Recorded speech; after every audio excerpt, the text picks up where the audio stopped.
So I'm kind of adapting my friend Joanne's eggplant parmesan recipe.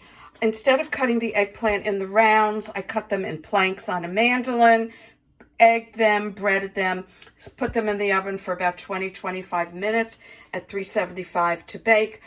I made Joanne's recipe for her red sauce, her marinara sauce, and be generous with your sauce.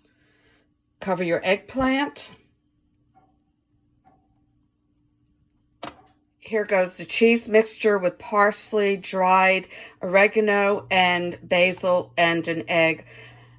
Mozzarella cheese is in there already, Parmesan, and I'm just kind of gently spreading this.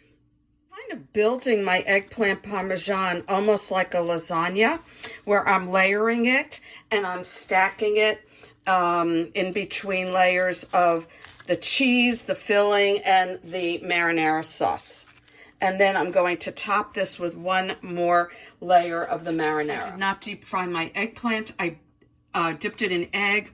I breaded it with Italian breadcrumbs, or you can use just plain breadcrumbs. And now for my final layer, here goes the sauce. And then into the oven it goes, 375 for about 20 minutes, 30 minutes, until it starts bubbling.